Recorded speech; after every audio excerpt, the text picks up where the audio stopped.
이제 우리가 19장의 요한복음 19장의 말씀을 우리가 살펴보고 있습니다. 이제 19장 말씀 그리고 20장의 말씀 그리고 21장의 말씀까지 보게 되면 우리는 요한복음의 모든 말씀을 마무리하게 되는 것을 발견할 수가 있는 것이지요. 여러분이 가지고 있는 책 272페이지를 보시면 바로 빌라도의 보고서라고 해서 AD 26년에서 36년 사이라고 이렇게 보고서의 출처가 로마 시대 국적 공문서로서 전체 50매 정도로 되어 있다라고 이렇게 말합니다. 주요 내용들을 볼 것 같으면 빌라도 자신과 유대 지도자들과의 정치적인 그 갈등과 그리고 청년 예수를 처음 만났을 때의 그의 인상 그리고 예수 신문하는 과정 안에서 있었던 사건들 그리고 예수 십자가의 처형과 그의 부활에 대한 빌라도의 이 부관이었던 이슬람의 보고 등의 내용들로 이 보고서가 구성되어 있는 것을 볼 수가 있습니다. 이 보고서는 빌라도로 나사렛 청년 예수가 그렇게 선동적이거나 그리고 반항적이지 않았고 때문에 그는 예수를 예루살렘과 유대 지역에서 자유롭게 활동하도록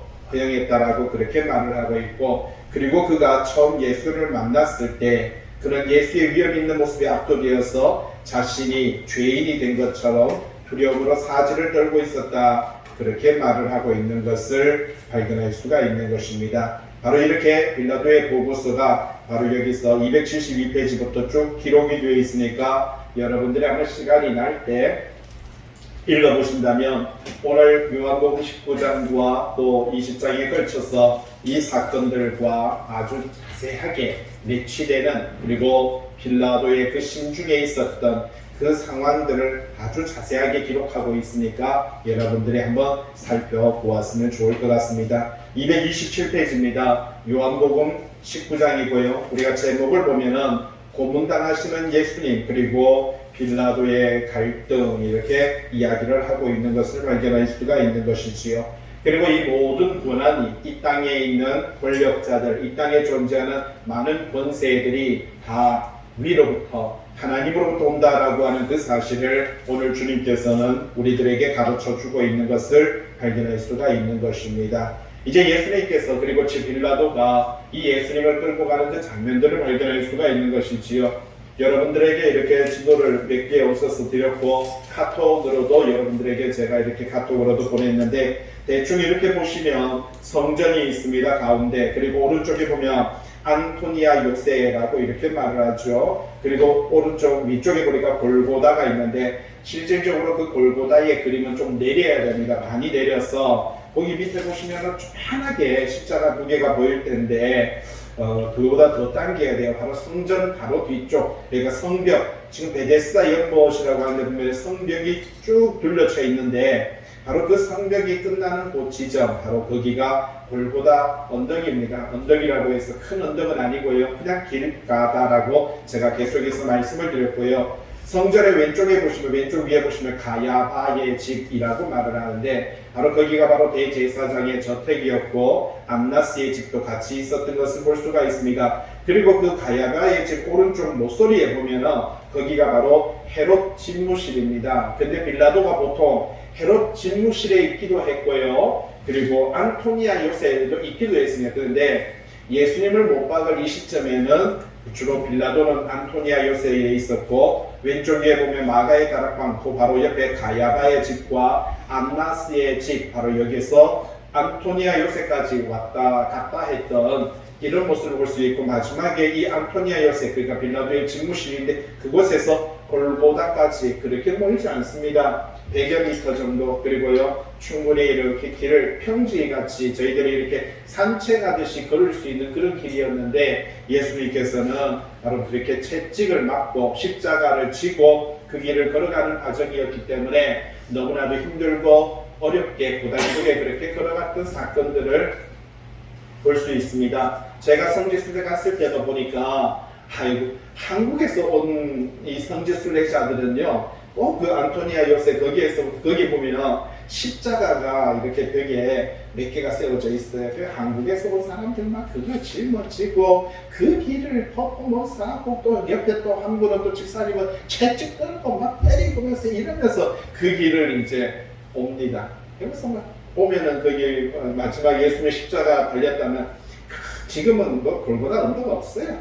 진짜 거대한 성벽같이 이렇게 그 건물 안에 있는데 거기서 뭐 한국 사람들만 쥐하고 뭐 소리 지르 원래 소리 지르면 안 되는데 근데 하얗은 유도 이렇게 곳곳에 보면은 참 그렇게 열정을 내는 걸 볼 수가 있습니다. 19장 1절입니다. 이에 빌라도가 예수를 데려다가 채찍질하더라라고 이렇게 말을 합니다. 이제 빌라도는 예수님을 어떻게 보면 풀어주기 위해서 많은 노력을 했습니다. 우리가 보통 빌라도가 본디오 빌라도에게 사도신경을 외우면서 본디오 빌라도에게 고난을 받으시고 십자가에 못 박혀 죽으셨다. 우리는 그렇게 사도신경을 외우는 경우가 있습니다. 또 그렇게 외웁니다. 그런데 여러분 책이 있습니다. 뒤쪽에 한번 보시면은요. 여러분 책에 어디에 있습니까? 자, 266페이지 한번 보시기 바랍니다. 여러분 가지고 있는 책의 266페이지에 보시면 325년도에 사도신경이 도입되는 것을 볼 수가 있고요. AD 381년도에 사도신경이 수정이 되고요. 그리고 451년도에 사도신경이 수정이 되는 것을 볼 수가 있습니다. 그리고 밑에 810년에 사도신경이 확정이 되는 것을 발견할 수가 있습니다. 그러니까 사도신경은요, 사도들의 신앙 고백이라고 말하지만 실질적으로 이게 사도신경이 사도들의 신앙 고백이라기보다는 바로 로마 정교회에서 이것을 도입을 했던 것이고 그들이 바로 이것을 만들어서 보급시켰던 것을 발견할 수가 있다는 겁니다. 그래서 오늘날 우리도 그것을 읽고 있지만 또 외우고 있고 또 신앙의 고백으로 암송을 하고 있지만 이것이 사도들의 신앙 고백은 아닌 것을 발견할 수가 있고요. 로마인들의 또 여러 가지 신앙 고백이었던 것을 볼 수가 있는데 그 가운데서 이 기독교인들, 그러니까 말하자면 유대인들이 그 가운데서 대제사장들과 서기관들과 바리새인들이 자기들의 이름은 빼버리고 그러니까 유대인들의 죄는 빼버리고 그 모든 잘못을 빌라도에게 다 뒤집어 씌워버리는 그러한 신앙의 고백 사도신경이 바로 우리가 지금 암송하고 외우고 있는 그 내용인 것입니다. 근데 뭐 그렇게 중요한 것은 아닙니다. 그냥 그렇다라고 하는 것을 우리는 이해하고 알면 됩니다. 오늘 저와 여러분들에게 중요하게 여겨야 되는 것은 성경의 말씀을 내가 똑바로 아느냐 못하느냐 이게 중요한 것이지 뭐 사도신경을 외우느냐 안 외우느냐 하느냐 마느냐 이것 가지고는 중요함은 아니다라는 것이지요. 그래서 오늘 이 말씀 다시 보도록 하겠습니다. 요한복음 19장 1절에 대해서 빌라도가 예수를 데려다가 채찍질하더라라고 이렇게 말합니다. 자, 좀 전에 말했듯이 맨 뒤에 빌라도의 그 보고서에서도 보면 예수님을 풀기 위해서 풀어주기 위해서 빌라도는 참 많은 노력을 하고 있는 것을 볼 수가 있는 것이지요. 그러나 그럼에도 불구하고 밀란이 일어나고 사람들이 점점 들고 일어나려고 하는 이러한 모습을 바라보면서 더 이상 빌라도는 어떻게 할 수 없는 그 지경에까지 이르게 되는 것을 볼 수가 있는 것이지요. 그래서 안 되겠다. 이제 빌라도는요 예수를 데려다가 채찍질을 하는 것을 발견할 수가 있습니다. 왜 예수님을 채찍질을 하냐면은 말하자면은 사람을요 이 채찍질이라는 게 알듯이 갈포리가 있어서 이걸 때리고 나면 온 옷이 그리고 살점이 다 찢어지고 피가 흐릅니다. 말하자면 사도 바울 이 빌라도는요 그렇게 채찍질을 하고 그렇게 예수님을 말하자면 처참하게 만들고는 사람들 앞에 내세웁니다. 뭐라고 말합니까? 야, 이 정도면 됐잖아. 야, 이 정도로 때렸으면 됐잖아. 사람을 이 정도로 몰골을 만들었으면 됐잖아. 이제 풀어주자. 이게 빌라도의 의도였던 것을 볼 수가 있는 것이지요. 그러나 유대인들은요, 바리새인들은, 서기관들은, 그 군중들은요, 용납되지 않습니다. 끝까지 죽여야 된다라고 소리 지르고 있고요. 밀란이 일어나고 있는 이러한 모습을 발견할 수 있습니다. 그래서 2절 말씀 보세요. 군인들이 가시나무로 관을 겹고 그의 머리를 씌우고 자색 옷을 입혔다 이렇게 말을 합니다. 저는 이 나사로에 대한 이야기를 하면서 누가복음 16장 19절에 보니까 한 부자가 있어 자색 옷과 고운 베옷을 입고 날마다 호화롭게 즐기더라라고 이렇게 말하는 장면들을 누가복음을 통해서 살펴보았습니다. 그런데 그 시대에 자색 옷을 입을 수 있는 사람은요, 말씀드렸더니 황제 혹은 대제사장 아니면 빌라도, 그죠? 그런 뜻들만이 헤롯 왕이나 빌라도나 대제사장이나 왕이나 이런 사람들만이 자색 옷을 입을 수가 있었습니다. 여러분, 그 시대적인 배경에서 아무나 자색 옷을 입을 수 있는 것은 결코 아니었던 것을 볼 수가 있는 것이지요. 그래서 이 나사로에 대한 이야기를 살펴보면서 이 사람이 자색 옷과 고운 베옷을 입었다라고 할 때에 이 사람은 분명히 바로 대제사장의 반열 안에 있는 사람이다라고 하는 것을 우리는 인식을 할 수 있고 이해를 할 수가 있는 겁니다. 자, 군인들이 가시나무로 관을 엮어서 그의 머리에 씌우고 바로 왕의 관, 그죠? 멸류관을 상징하고요. 자색 옷을 입고요. 아마 이것은 뭐 빌라도가 입었든지 헤롯이 입었든지 입다가 너덜너덜해지니까 못 입을 정도 되니까 아마 버린 것을 군인들이 주워 나왔다가 이제 여기서 상징적으로 예수 그리스도에게 이것을 입히는 것을 발견할 수가 있다라는 사실이죠. 그래서 결국은요, 이제 군인들이 예수님을 놀립니다. 머리에는 가시관을 씌우고 옷은요, 자색 옷을 입어서 유대인의 왕이라고 하니까 말하자면 갈대를 가지고 그 손에 쥐게 하면서 왕의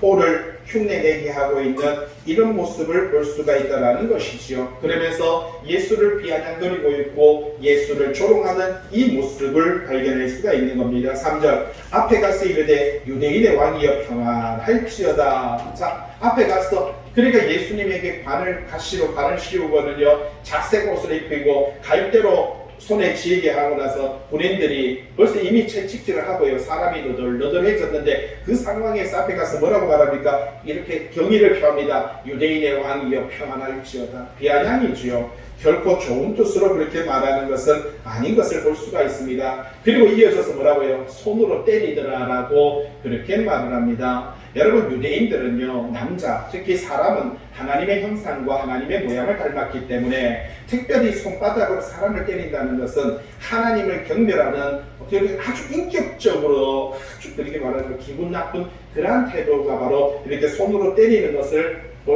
것이라는 것을 알 수가 있는 것이죠. 그런데 이 사람들은요, 끊임없이 이렇게 비하하고 경멸하며 손으로 때리면서 예수님을 이렇게 모독하고 있는 그런 모습을 볼 수가 있다는 겁니다. 마태복음 27장 30절에는 뭐라고 말합니까? 그에게 침뱉고 갈대를 빼앗고 그의 머리를 치더라라고 이렇게 말합니다. 군인들이 로마 군인들이 침도 뱉었고요. 그리고 그냥 손바닥으로 말하자면 때리기도 하고 머리도 때리면서 아주 이렇게 인격적으로 모독하고 있는 이런 모습들을 발견할 수가 있는 것이죠. 그렇게 빌라도는요, 군사들에게 예수님을 일단은 잠시 맡깁니다. 그 다음에 4절 빌라도가 다시 밖에 나가 말하되, 이제 예수님을 데리고 바깥으로 나갑니다. 뭐라고 해요? 보라, 이 사람을 데리고 너에게 나왔다. 예수님을 데리고 지금 말하자면 너덜너덜해졌습니다. 이미 채찍질했습니다. 만신창이가 되었습니다. 이제 사람이 자기 몸도 못 가누는 그 시점까지 왔습니다. 그리고 그렇게 때리고는요, 데리고 사람들 앞에 나왔습니다. 뭐라고 말합니까? 보라, 이 사람을 내가 데리고 왔잖냐, 너에게 나왔잖냐. 뭐라고 말합니까? 이는 내가 그에게서 아무 죄도 찾지 못한 것을 너희로 알게 하려 합니다. 나는 이 사람에게서 아무 죄를 찾지 못했다. 그럼에도 불구하고 사람이 죄 없는 이 사람을 내가 이 정도로 때렸고 이 정도로 너덜너덜하게 만들었고 이렇게까지 했으면 인간적으로 너희도 인간 아니냐, 사람 아니냐, 죄 없는 사람을 내가 이 정도까지 해줬잖아. 너희들이 원하는 대로 내가 이 정도까지 때렸으면, 이 정도까지 사람을 형편없게 만들었으면 이제는 놔줘야 되지 않느냐. 이 의도가 바로 이 말씀 속에 담겨 있는 것을 볼 수가 있는 것이지요. 그리고 5절 이에 예수께서 가시관을 쓰고 자색 옷을 입고 나오시니 빌라도가 그들에게 말하되 보라, 이 사람이로다.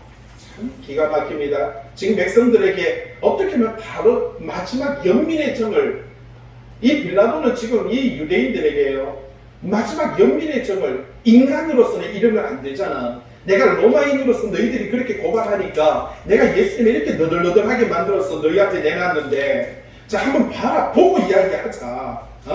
그렇게 말을 합니다. 6절 보세요.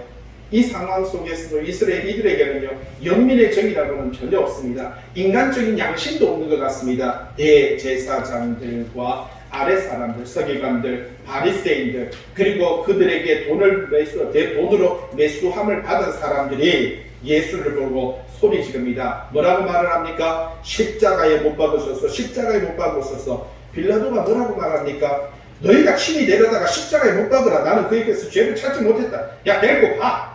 더 이상 듣기 싫어. 예? 야, 너희 알았어. 예? 지금 그렇게 말을 하고 있는 것을 볼 수가 있다는 사실이지요. 지금 끊임없이 빌라도는요, 예수를 사면시키고자 합니다. 풀어주려고 합니다. 그런데도 불구하고 도대체가 이거는 인간적인 양심에 호소하고 있는데도 불구하고, 예? 그것이 먹히지 않으니까 좋다 그러면 너희들 마음대로 한번 해봐 라고 그렇게 밀어붙이는 것을 보여줄 수가 있는 것이죠. 유대인들이 어떻게 가만히 있습니까? 뭐라고 말합니까? 7절요. 우리에게 법이 있으니 그 법대로. 무슨 법이에요? 율법이지요. 이들에게는 율법이라는 것이 있습니다. 그 법대로, 그 율법대로 하면은 그가 당연히 죽을 것은 뭐라고 말합니까? 그가 자기가 하나님의 아들이라. 율법에 보면 하나님의 이름을 망령되게 일컫고 하나님의 이름 앞에서 신성 모독하는 이 행위는 그 자리에서 쳐서 죽여야 되는 것이 바로 율법의 그 법인 것입니다. 그래서 우리 율법에 의하면 저 사람이 자기를 하나님의 아들이라고 했습니다. 그러니까 자기를 신이라고 말을 하고 있습니다. 죽여야 됩니다 라고 그렇게 그들은 항의하고 있는 것을 볼 수가 있는 것이지요. 이렇게 말하니까 8절에 빌라도가 뭐라고 말합니까? 이 말을 듣고 더욱 두려워하여 라고 이렇게 말을 하고 있는 것을 볼 수가 있다는 사실이죠. 왜 두려워하냐면 로마인들의 사고방식, 여러분 알죠? 여러분 헬라 철학이나 헬라 문화 속에서 잘 알듯이 신에 대해서 잘 알잖아요. 제우스 신이 있고 오시리스 신이 있고, 영화에 보면은 어떤 영화가 있습니까? 신들이 사람의 몸을 입고 그들이 날개를 펴고 날아다니고 그들이 막 제우스 신은 번개를 들고 치고, 근데 전부 다 그게 신이 사람의 몸을 입고 이 땅에 와서 나라를 다스린다라는 것이 바로 우리가 갖고 있는 영화 안에 있는 내용인 것을 볼 수가 있는 것이지요. 그와 마찬가지로 이 로마인들은요, 이 로마 사람들이 생각하는 생각 속에 사람의 육체를 신이 입고 들어온다라고 하는 그런 생각을 그들은요 가지고 있었던 것입니다. 그러다 보니까 지금 이 사람이 로마 사람이고요, 이 사람의 사고방식 속에서는 신이 사람의 몸을 입고 들어온다라는 것에 대한 믿음이 이 사람한테 있었어요. 그런데 지금 이 유대인들이 뭐라고 말을 하고 있습니까? 그가 자기가 하나님의 아들이라 함입니다. 그러니까 빌라도가 이 말을 듣고 두려워했다는 것은 하나님인가 두려워했다는 뜻이 아니라 이 사람이 갖고 있는 신앙이 신이 실질적으로 사람의 몸을 입고 이 땅에 온다라고 하는 이 신앙을 갖고 있었던 사람이에요. 그래서 자기의 신앙에 의해서 진짜? 하면서 두려워하는 거예요.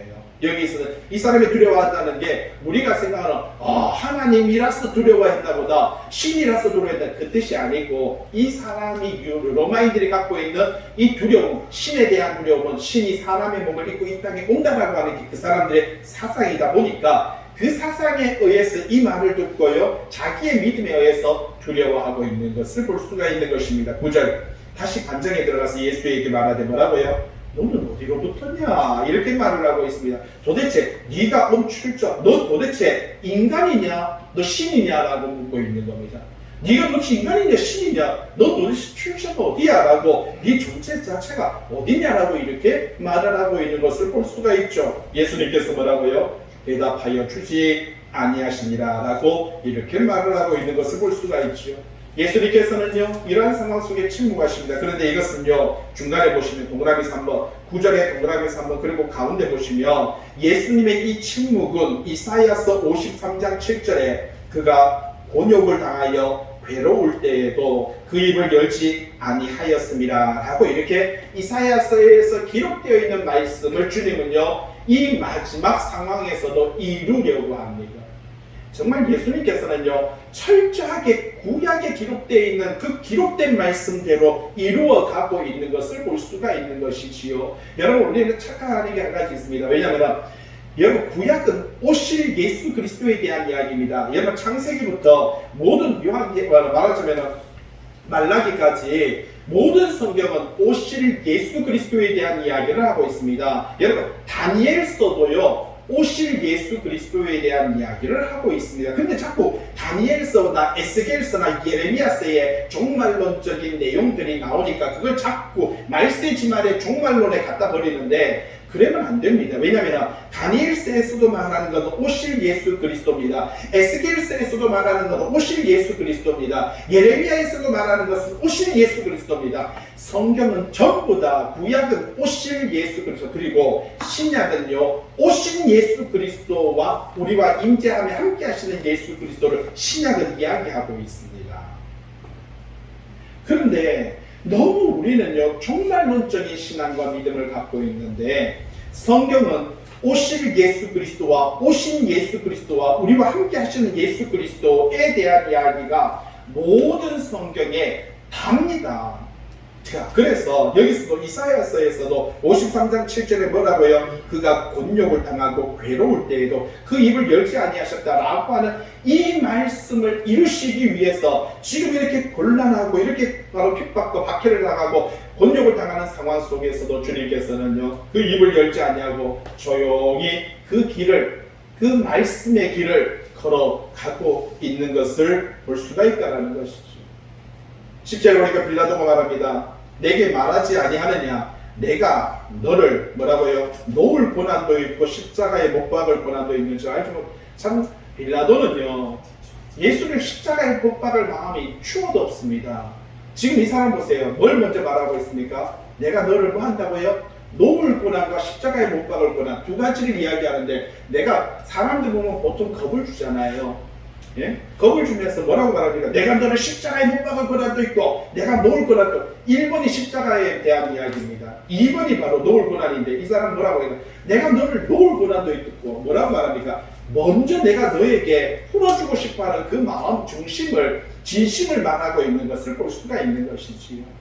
저는 요한계시록을 통해서 계속해서 말씀드리는 것이 있습니다. 뭐냐면은, 우리가 성경을 보고 성경을 배우는 것은 철저하게 하나님을 찾아가는 것이고 하나님을 찾는 것이며 배우는 것이다라고 말씀을 드렸습니다.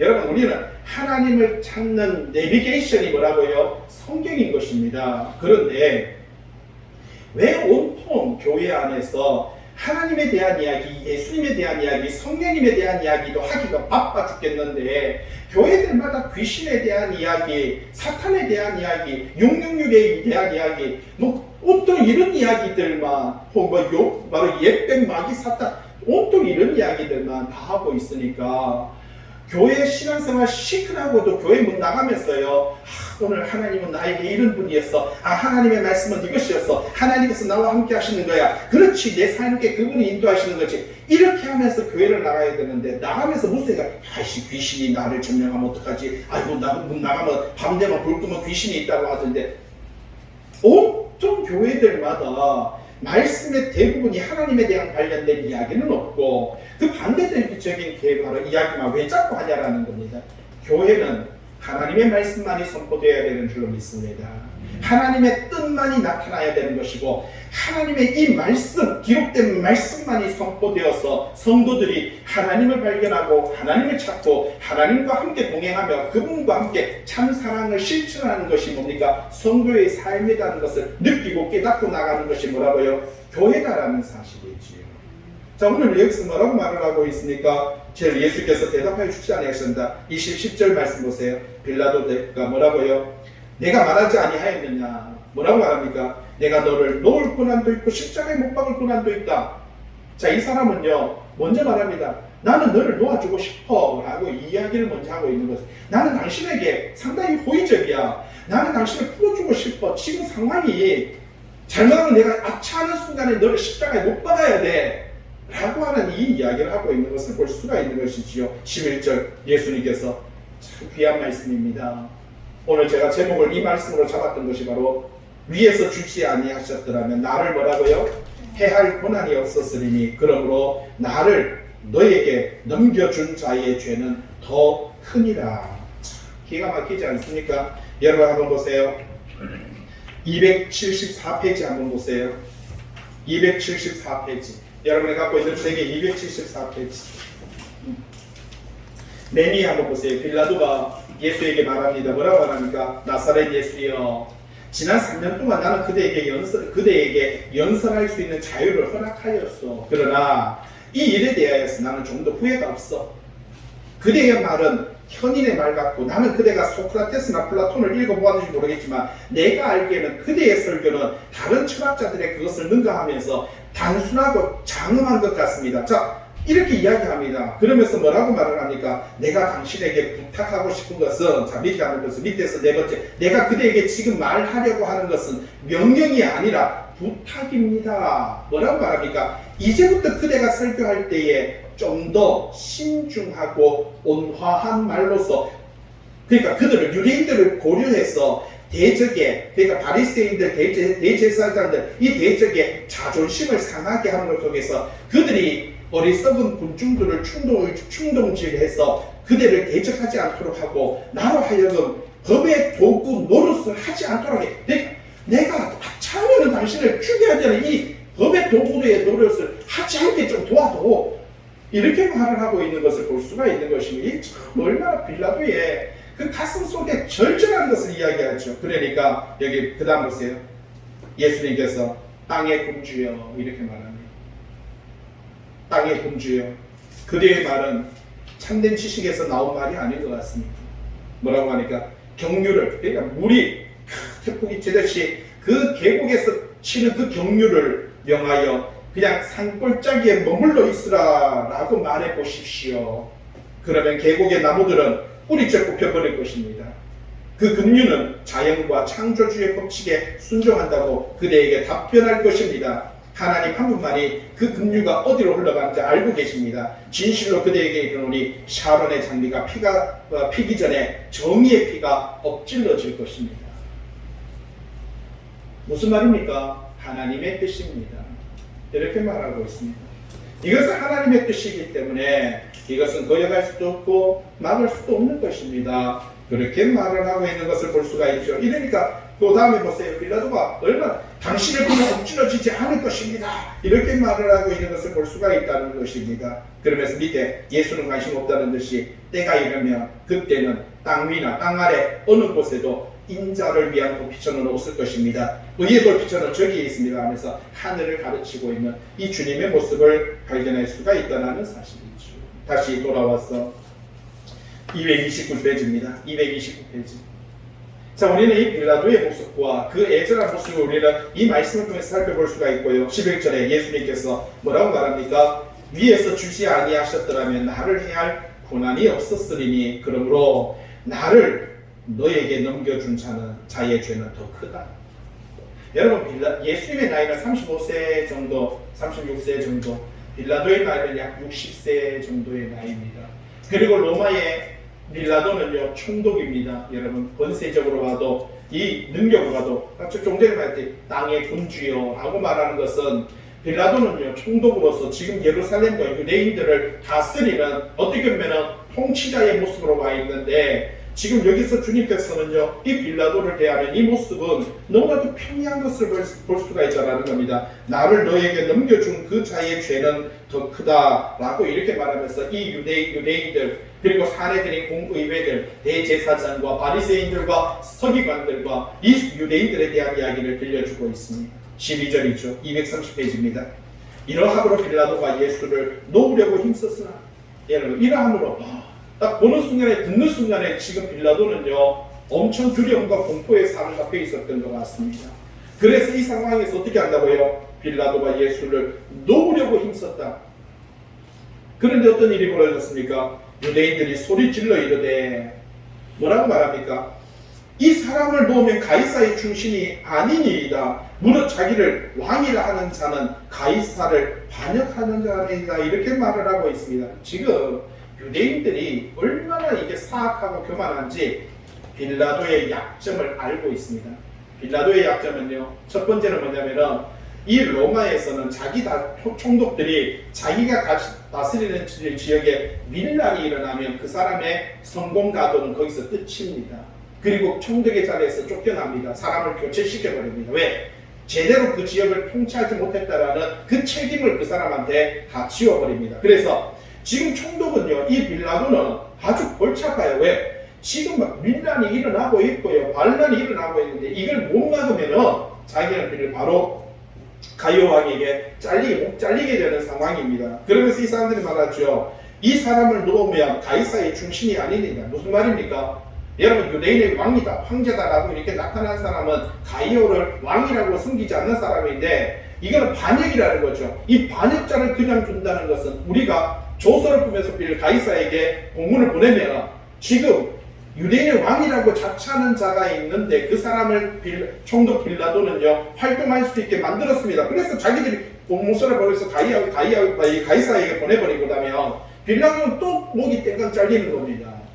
지금 빌라도가 갖고 있는 이 약점, 밀란이 일어나는 것과 그 보고서가 가이사에게 가는 이 두 가지, 이 약점이 그에게 있다는 것은 대제사장들이 너무나도 잘 알고 있었던 것을 볼 수가 있는 것이죠.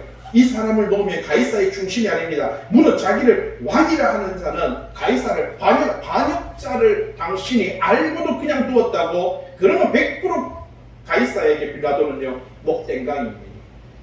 이 약점을 들고 있는 거예요. 그러니까 13절 빌라도가 이 말을 듣고 예수를 끌고 나가서 어떻게 합니까? 바로 돌을 깐 뜰에 있는 재판석에, 즉 이건 더 이상 내가 더 이상 아까 좀 전에 물러갈 수가 없는 거예요. 내가 이 법의 도구에서 이 상황에서 상당히 난처함을 느끼고 있는 것을 볼 수가 있는 거. 14절 이날은 6월절의 준비일이고 육시라 제6시라. 자, 여기서 제6시라라고 이렇게 말하는데 바로 다른 마가복음에 보면은 마가복음이라고 하면 오전 6시 뭐 이렇게 말을 하거든요. 3시라라고 이렇게 말합니다. 자, 마가복음에서는 3시라고 말을 하고요. 여기서는 6시라고 말하는데 이게 왜냐면은 마가복음이 기록될 때는 AD 한 50년경인데 이때는요 유대인들의 시간입니다. 유대인들의 시간은요 아침 6시를 가리켜서 0시라고 말을 합니다. 0시. 그런데 이제 요한복음을 기록할 때 AD 85년도는요 로마의 속국안에 있었던 나라들이 로마의 시간을 따랐던 것을 볼 수가 있는 것입니다. 그래서 12시가 0시였습니다. 그렇기 때문에 바로 여기서 말해주고 있는 바로 6시라고 말을 할 때 오늘날 시간으로 생각하는 것이 훨씬 좋습니다. 그래서 여기서 말하는 제6시라, 오늘 바로 아침 6시다라고 하는 것을 인식을 하는 것이 가장 맞을 것 같고요. 그래서 빌라도가 유대인들에게 뭐라고 말을 합니까? 보라, 너희 왕이로다. 자, 너희 왕이다라고 그렇게 말을 하고 있는 것을 볼 수가 있죠. 15절 기가 막힙니다. 그들이 너희 왕이라고 말하는데 소리 지를 때 뭐라고요? 없이하소서, 없이하소서. 뭐라고요? 죽여버리소서, 없애버리라고 이렇게 말합니다. 그를 십자가에 못 박게 하소서. 그러니까 빌라도가 뭐라고 말합니까? 내가 너희 왕을 십자가에 못 박으랴. 기가 막히죠. 너희가 말하는 그 너희 왕을 좀 전에 말했잖아요. 뭐라고 말? 12절에 보세요. 이 사람을 놓으면 가이사의 출신인데 물론 자기를 왕이라 하는 자를 이렇게 말하면서 이 사람들이 유대인들이 예수를 왕이라고 표현했거든요. 그러니까 바로 빌라도가 말을 합니다. 15절에 내가 너희 왕을 십자가에 못 박으랴. 대제사장이 뭐라고 하니까 가이사 외에는 우리에게 왕이 없나이다. 여러분, 이거 무서운 말입니다. 왜냐하면 성경 속에서 보면 성경 속에서요 이스라엘 백성들은요 그들은 누구를 믿는 자들입니까? 한 분 하나님, 유일신 하나님만이 우리의 뭐라고 말하는 자들입니까? 왕이라고 말을 하는 자들입니다. 그런데 이 사람들이 지금 뭐라고 말합니까? 지금 가이사 외에는 뭐가 없다고요? 우리에게 왕이 없습니다라고 말하는 것은 만군의 여호와 하나님만이 우리 유대인들의 하나님이고 왕이신데 가이사 외에는 하나님 왕이 없습니다라고 말하는 하나님을 부정하는 겁니다. 예? 오른쪽에 230페이지, 231페이지 맨 위에 보세요. 231페이지 맨 위에 사무엘상 8장 7절에 보니까 유대인들이 우리에게 왕을 세워주소서 하니까 사무엘이 뭐하는 짓이냐라고 말하니까 하나님 저들이 왕을 세워달라고 합니다. 이방신들 같이 이방 사람들 같이 왕을 세워달라고 합니다. 그러니까 하나님께서 사무엘상 8장 7절에 뭐라고 말했습니까? 여호와께서 사무엘에게 백성이 너에게 한 말을 다 들어줘라. 뭐라고 말하니까 이는 그들이 사무엘 너를 버린 것이 아니라 뭐라고요? 나를 버려 자기들의 왕이 되지 못하게 하고 있다.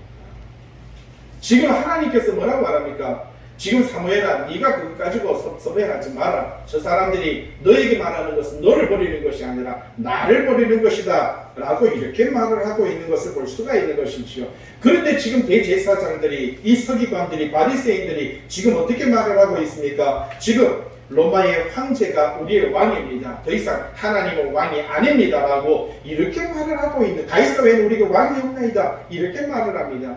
이 모든 것을 지금 왕 대신 예수 그리스도를 앞에 놓고, 왕으로 오신 예수 그리스도를 앞에 놓고 우리에게는 왕이 없다라고, 하나님이 없다, 존재하지 않는다라고 말하고 있습니다. 하나님의 입장이, 여러분이 하나님이라면 여러분 그 모든 이야기를 다 듣고 보고 계시는데 가만히 계시겠습니까? 16절 이에 뭐라고요? 예수를 어떻게 했습니까? 십자가에 못 박도록 그들에게, 더 이상 이건 답이 없는 거예요. 그냥 넘겨줘버리는 것을 발견할 수가 있다는 사실입니다. 17절 그들이 예수를 맡음에 예수께서 자기 십자가를 지시고 해골, 바로 일하는 곳으로 나가시니. 18절입니다. 그들이 거기서 예수를 십자가에 못 박을새 다른 두 사람도 그와 함께 좌우에 못 박으니 예수는 가운데 있더라. 우리 이거는 뭐 수없이 봤던 다 아는 내용입니다. 골고다의 사건들이고요, 여러 가지 사건입니다. 19절입니다. 빌라도가 패를 썼죠. 십자가 위에 붙이니 나사렛 예수 유대인의 왕이라. 사도 요한은요, 마태나 마가나 누가에서 이야기하고 있는 골고다 언덕에 아리마대 요셉이 십자가를 지시고 채찍에 맞고 처참하게 예수님께서 그 골고다를 가는 장면들 다 삭제합니다. 왜? 이미 마태, 마가, 누가복음에 기록되어 있으니까. 지금 요한이 말하고 싶어하는 것은요, 19절의 말씀입니다. 바로 이 빌라도가 패를 썼어요. 십자가 위에 붙였어요. 뭐라고 말합니까? 나사렛 예수 유대인의 왕이라 라고 이렇게 말을 합니다. 이건 마태복음에는요, 이는 유대인의 왕 예수라, 이렇게, 마가복음에는 유대인의 왕이라, 누가복음에는 이는 유대인의 왕이라. 그런데 요한이 그 자리에 가장 가까이 있었고 마지막까지 십자가까지 쫓아갔던 사람이 사도 요한이었기 때문에 이 사실, 요한이 적은 내용이 가장 정확한 내용일 것입니다. 나사렛 예수 유대인의 왕이라. 20절에 예수께서 못 박히신 곳이 성에서 가까운 곳은, 어디에서 가깝다고요? 성에서. 제가 그래서 좀 전에 지도에도 말씀을 드려보지만 예루살렘 성과 골고다는요 그렇게 멀지 않습니다. 그냥 어기예요. 그냥 길 나서는 그냥 문 어기에 있는 겁니다. 가깝습니다. 여기서 보세요. 가까운 거로. 많은 유대인이 이 패를 읽는데 히브리 말로, 로마 언어로, 헬라 말로 그렇게 기록했다라고 그렇게 말을 하고 있습니다. 21절이죠. 유대인의 대제사장들이 빌라도에게 이르되 뭐라고 하십니까? 유대인의 왕이라 쓰지 말고 자칭 유대인의 왕이라 쓰라. 이 사람들은요, 이것조차도 기분 나쁜 거예요. 유대인의 왕이라. 그러니까 자기들이 유대인의 왕을 죽였다는 그것조차도 듣기 싫으니까 자칭이라는 단어를 삽입해달라고 이렇게 말을 하면서 자신들과 예수 그리스도를, 자신들과 하나님을 철저하게 분리시키고 있는, 그러니까 자칭 지가 알아서 왕이지 우리하고는 상관없습니다, 철저하게 죄악을 짓고 있는 이런 모습을 볼 수가 있는 것입니다. 22절 뭐라고 말합니까? 빌라도가 내가 쓸 것을 썼다, 내가 쓸 것을 썼다 이렇게 말을 하고 있는 것이지요. 참, 너희는 자신들의 왕을 십자가에 처형하라고 요구하는 어리석은 백성이 아니냐, 너희같이 어리석은 인간들이 어디 있냐라고 말하면서 내가 쓸 것을 썼다라고 이렇게 말하는 것을 볼 수가 있습니다. 오늘도 저와 여러분들의 인생 속에 주님을 오늘 우리는 어떤 모습으로 받아들이고 어떤 모습으로 믿고 있는가 하는 것은 참 중요한 겁니다. 평생 예수를 믿고도 평생 하나님의 백성이라고 말하다가도 우리의 이득이 있고 우리의 유익이 있으면 예수를 저버리고 예수를 외면해버리는 이런 어리석은 자가 되지 마시고 마지막까지 우리 신앙과 믿음으로 내 목숨을 잃고라도 그 신앙을 지켜나가는 저와 여러분 되시길 주님의 이름으로 부탁을 드립니다. 기도합니다.